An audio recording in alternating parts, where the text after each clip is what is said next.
Hi, everyone. Welcome to the Sunday Sportsblitz. I'm Gary Drapcho along with Mike Ruzzi. And in the next half hour, we're going to hear from Rudy, Bruce, and even the Railbird. And first, though, the NFL schedule on WSEE will have all three of the area teams in action. Bills playing at the Browns at 1 o'clock, followed at 4:25 by the Steelers in Oakland.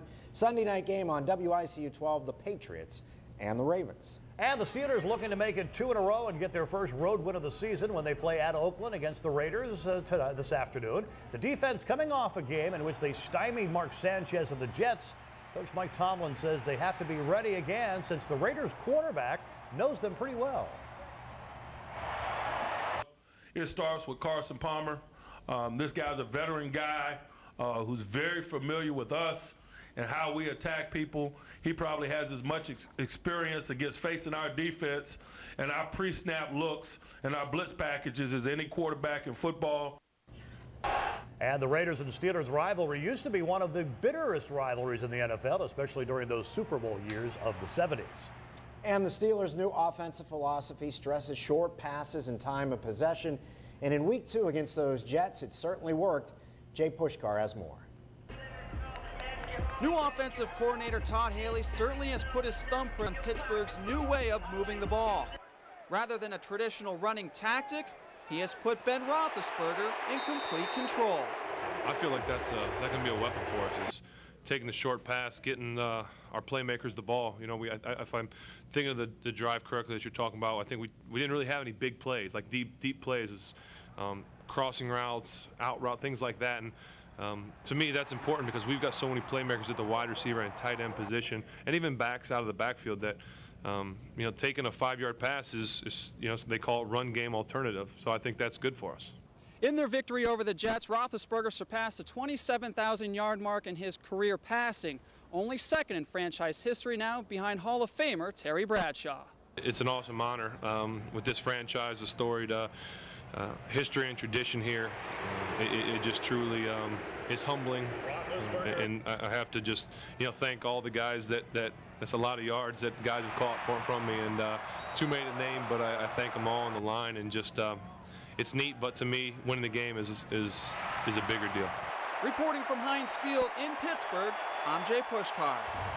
And we're joined now by one of our weekly analysts, certainly the best dressed of anybody who comes here on our Sunday Sports Blitz show, Duane Rankin of the Erie Times-News. And let's talk about the Steelers, and we were talking a little bit about the offense. Duane, what's your impression of their offense so far? It's only been 2 games under Todd Haley. I still say the offensive line is a concern. I just don't have much faith in them based on what I saw in the preseason. They looked better against the Jets. Roethlisberger got rid of it quick against the Jets. They got the receivers.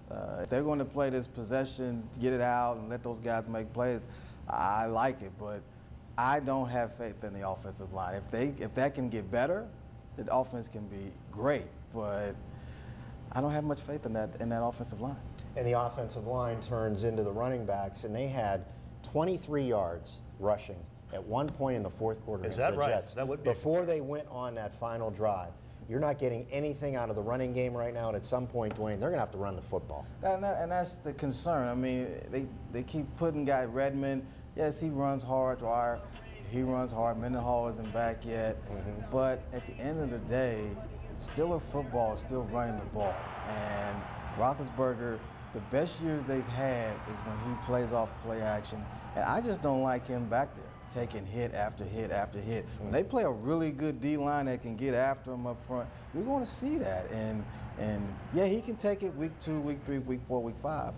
I'm worried about week 16, 17, and in the playoffs. Right, and obviously they have a bye week coming up. It's early, so they're going to have to play a bunch of games in a row, and they're going to have to nurse those injuries through. You made a good point, Ruz, a little earlier about the fact that the new offense, if it can have that time of possession, 35, 36, 37 minutes a game, it keeps the defense off the field a little bit fresh and perhaps less exposed in certain situations. They had a 10-minute drive against the Jets, you know, in the second half, and that was the key to that football game in the second half. New York could not get their hands back on the football, and they're doing it with the short passes. You know, Duane touched on a very interesting topic there, the health of Ben. This is one way to try to keep him healthy because the passes are short, but you know, you still see him running around a lot for his life those first 2 games, despite having those short passes. Those are the options. cornerbacks are jumping those routes, so they know they're going to go short passes, and that's when the protection breakdown occurs at times with this team. And, you know, I mean, the Steelers have had a habit, a bad habit of losing games on the road that they probably should win. And you remember what happened in Oakland the last time they played there. I mean, is there a pitfall here for them today, you think? Or coming off that big win against the Jets, you don't think it's going to happen today? No, it's going to be a tough physical football game for them out there. I think they're going to win the football game. But, you know, the last 2 times they went into Oakland, they had problems, especially, Duane, with turnovers. Roethlisberger had, I think, 3 interceptions the last time they were out there. 1 was returned for 6. They got to play a clean football game.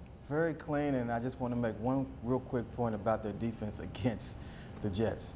Sanchez was 10 for 27. Right. What was the final score?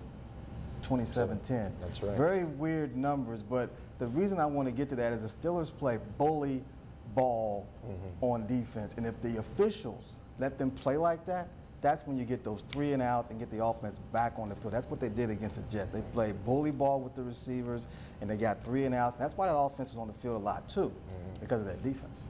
All right, well, we'll see what happens. That's coming up at 4:25 this afternoon. But before that, the Buffalo Bills will look to make it 2 in a row when they visit the Browns this afternoon in Cleveland. Now, the Browns feature 2 young keys to their offense in quarterback Brandon Weeden and running back Trent Richardson. And the rookie from Alabama, who was the Browns' top draft pick, showed the potential he has to be a top back in this league. Against the Bengals, a nice run and a nice catch and run for a touchdown. And the Bills earlier this week and leading up to this game were well aware of what Trent Richardson and what Brandon Weeden can do. Well, you know, he's obviously a big physical running back. You know, he'll take the ball anywhere, but when he decides to put his foot in the ground and go downhill, I mean, he gets downhill in a hurry, and you know, he'll punish tacklers. You know, you're usually not gonna tackle the guy with one guy and bring him straight down. So, something we got to focus on, getting as many hats on him as possible and get him on the ground. No, you definitely don't underestimate him. You know, they took him in the first round for a reason, and he's in there under center for a reason. So they believe in he can get the job done. So we have to do a great job of getting pressure on him, force him into quick, decisive throws and decisions, and not allow him to sit back and you know, go through his route progressions. So we got to just force him into quick throws. Just got to try to get to him. But teams aren't, you know, they're not stupid. I mean, they especially this week, you know, they got a lot of timing, 3 to 5 step drops, get the ball out. So we got to get to him as quick as we can because, you know, we're expecting for him to get the ball off faster for that simple reason. So it's one of those things, you just got to try to disrupt him, knock balls down, hit him, try to get after him. And the Browns come into the game still looking for their first win after losing to the Bengals last week, 34-27. So let's talk about Trent Richardson up against, not against head-to-head, but C.J. Spiller is going to be on the same field. That's a couple pretty good running backs, at least, you know, what Richardson showed last week against the Bengals. Duane. I love Trent Richardson.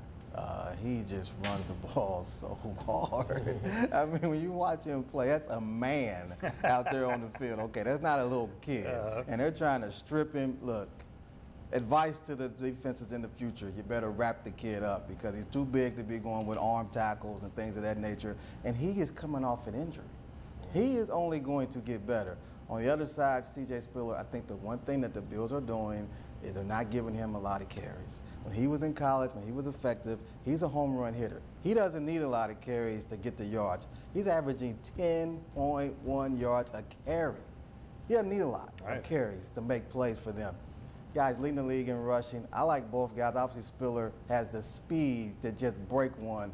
But Trent Richardson, if they ever, Cleveland, if they ever get some playmakers on offense other than him, they could do some damage offensively. You know, I look at this matchup, guys, and you go back to week 1 with both quarterbacks, both with a lot of turnovers, and in week 2, clean. And look what happened in the offensive production. So for the Browns to be effective, Brandon Weeden, we need to see week 2 out of him and not week 1, obviously, when he had all those interceptions. And I've said it all along with Ryan Fitzpatrick. This was a big problem, too, for the Browns. Missed tackles, not only on this return, but throughout the game, they had a lot of missed tackles against Cincinnati. But Ryan Fitzpatrick, when he plays the clean football game, Duane, they have a chance to win.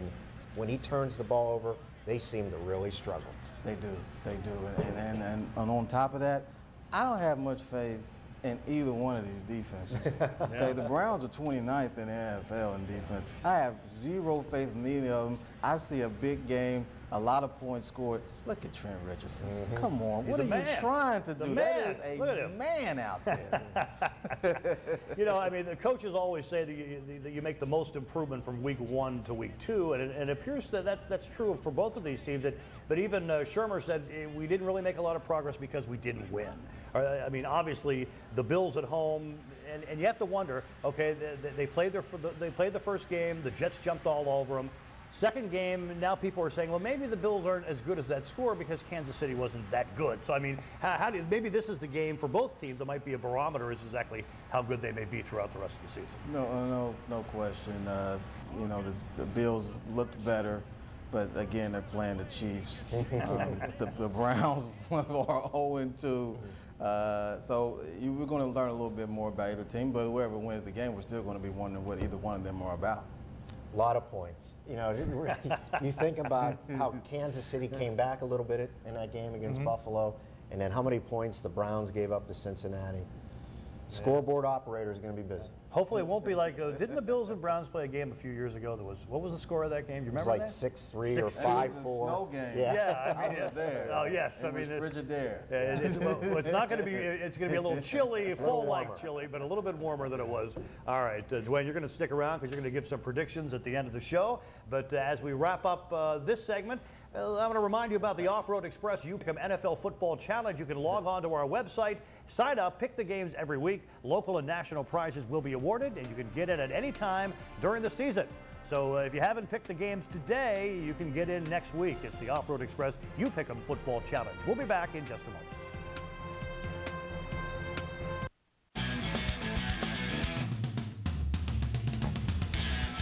And welcome back. Joining us now is Edinboro University Athletic Director Bruce Baumgartner to talk about a special event coming to Edinboro on Tuesday, October the 2nd. Bruce, break it down for us. Mike, we're very fortunate to have Anthony Robles, who's a 2011 NCAA wrestling champion for Arizona State. Phenomenal young man, was born with one leg, overcome so many odds. I've been watching wrestling for years, and it inspired me watching him battle over the last 4 years. Three-time All-American, NCAA champion, has competed against many Edinboro wrestlers, fared pretty well against some and not so well against others. And obviously he's going to be at Edinboro that day. A couple of presentations, 5 and 7, I believe, as well as signing events in between those presentations. Tell us a little bit about his book. And it's called Unstoppable because nothing stopped this guy from reaching his goal, right, Bruce? I mean, he had wrestlers have a certain mental fortitude, and he, of course, had it to almost to the fullest, I would say.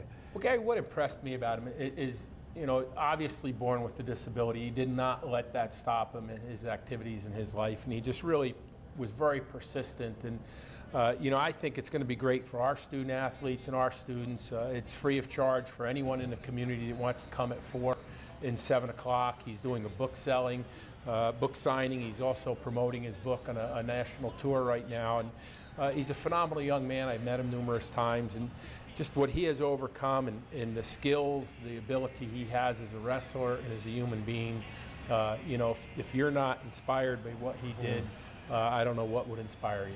I know you haven't had a chance to hear him speak live, but you've heard about his message. What is his message? Well, I think his message is talking about overcoming the obstacles, doing the best with what you have, pushing through those barriers. You know, all of us in life has setbacks, and obviously in his life he's had many of them, but pushing through, looking at the positive, letting people help you, working hard to reach your goal, and not letting people or yourself give up on yourself. You know, you're just unstoppable. You can do it.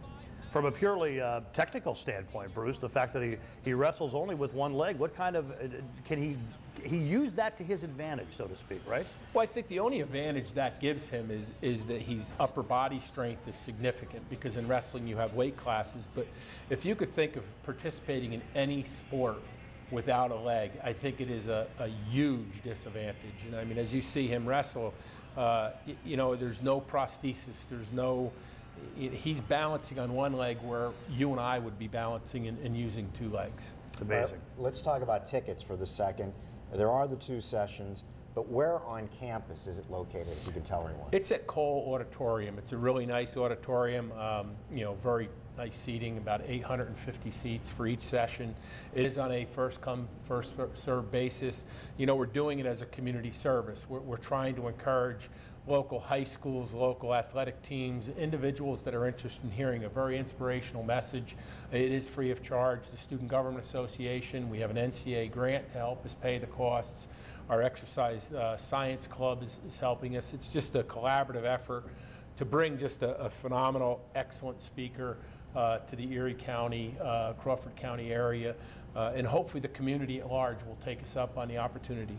Yeah, it looks like great. And of course, the presentations are 4 and 7, and in between and before there are book signings available. Books available. Yeah, and before you go, we have to ask you about what's new down at Edinboro University in the athletic. Anything you know, special to tell us, or any scoop to give us? No, I'm really proud of our teams. I think they're going hard. You know, our football team is you know, 0-2, but they played 2 really, really good teams and very close. You know, I think we have a very good team. I'm looking for great things in the football. Our soccer's still having a great year. Men and women's cross country are off to a great start. It looks like you know, our winter sports, they're starting to do their conditioning and getting ready. You know, they can't practice till October 15th, but yeah, I'm pretty excited. I think we have some great student athletes. We have great coaches, and you know, we're going to see some pretty good competitions throughout the year. Now, I know you lost some weight working out. Are you planning a comeback? I am not. Oh, come on. I'm just trying to be healthier. You know, I talk to a lot of groups about, you know, preparing yourself for success and eating right and exercising properly. So about 6 months ago, I've kind of listened to my own advice and just trying to you know, live a healthier life and be more active. You can wrestle like 210, 220 now, right? No, I'm not even close. I can make weight now is what I can do. Well, 4 years from now, I mean, that's a long time. You know? No, I'm not going to be like I'm not going to be like Duane Gardner. I'm retired, and we'll keep it that way. All right, Bruce, thanks for joining us.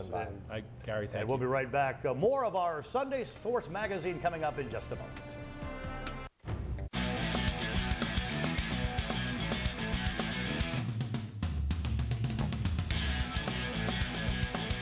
And welcome back. Last weekend at the Wesleyville Iroquois Lawrence Park Hall of Fame, Daniel Rudy Ruettiger was the guest speaker. I had a chance to catch up with him before the event. You've inspired a lot of people. Who's inspired you? You know what? A lot of people have inspired me, and sometimes in life, when you have your tough moments, the person that inspires you the most, you don't realize they're the one. They're the ones who give you the encouragement. They're the ones who give you the word of you can do it. It could be my teacher in 4th grade was wonderful. The janitor was wonderful in high school. The coach in high school was wonderful. And you go into the Navy, the drill instructor was wonderful. And the lieutenant on the bridge in the middle of the Atlantic Ocean when things were tough. And I was steering the ship. I noticed he had a Notre Dame ring on. I said, wow, did you go to Notre Dame? Because that's where I wanted to go. And he said, yeah.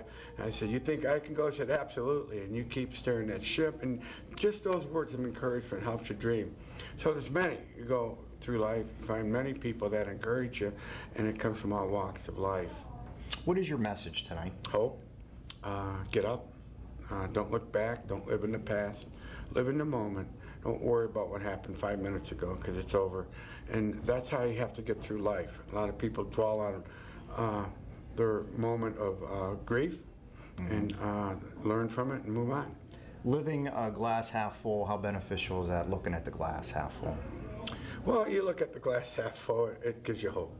You know, I don't know if I make sense for that, but I never look at life as it's an empty glass, it's going to go empty. I look at life as I have very clear vision of what I want in life. And I just want to be happy. See, the happiness is the key. And it's not the material things that make you happy. It's not the money that makes you happy. And we all go in that direction sometimes thinking that's the deal. The deal is your happiness. And one of the things I found out through that, you need money and you need things. But if you chase that, things won't go right. But if you chase your dreams, that's the key. That's when things are exciting and wonderful and you're happy. What's the best part for you traveling the country and speaking to people? Boy, I'll tell you, walking up here today, I'll give you a great example. There's a young boy, and Chris, and he's challenged in a good way, and Rudy gives him hope. And he watches that movie over and over and over again. Then you meet other people that, they just light up when they hear Rudy. And I'm glad I didn't quit, because it connects to the common man, struggle, underdog. If we could do it. See, that's what you see. That's what's exciting. And on September the 25th, Erie native and NFL Hall of Famer Freddie Biletnikoff will be honored at Central Tech, part of the Pro Football Hall of Fame's Hometown Hall of Famers program. Ceremony slated for 1:45 on the 25th. It's by invite only. Program honors the roots of the players' great careers and promotes positive values in the sport. Back with more after this.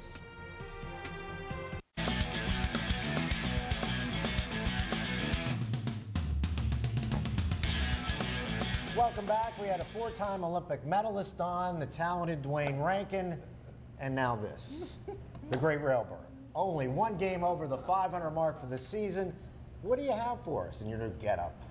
Well, Mike and Ed, I'm Johnny tonight. Ooh, okay. The Railbird Nations suggested I go Karnak the Magnificent in an attempt to liven up a slow-paced show. So, here goes nothing. Lake Erie, wide right, and Canada could become an option. Lake Erie, wide right, and Canada could become an option. May the fleas of 1,000 camels infest your armpits.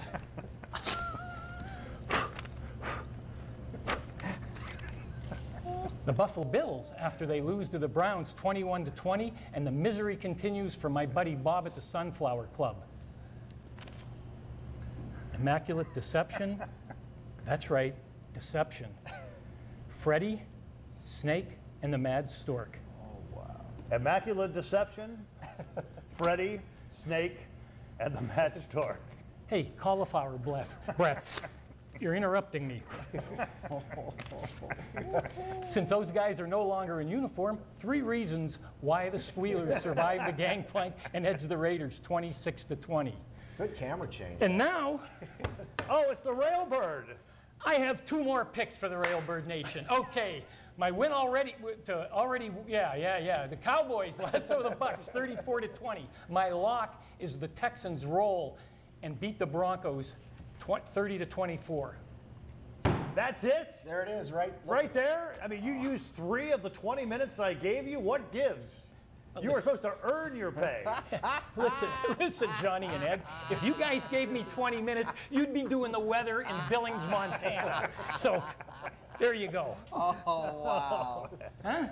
All right. Well, Who's your biggest fan? Dwayne's your biggest fan. He's the president. That is outstanding. President of the Railbird Fan Club. All right, we got about a minute left, so let's give our predictions. Dwayne, Bills and Browns this afternoon in Cleveland. Browns, 24-21. Yes.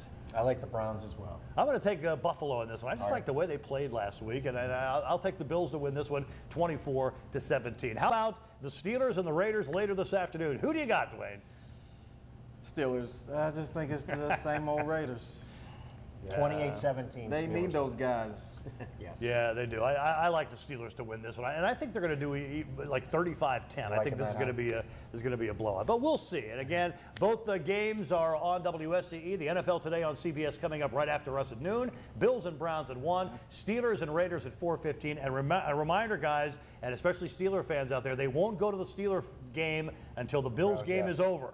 So if the Bills and Browns game happens to go into overtime, they're going to stay with that game until that's over. Then they'll go to the Steelers. So don't call us. We have no control over that, right, Dwayne? They say patience is a virtue. You better have it. You better have it when you're showing the AFC on CBS, yes.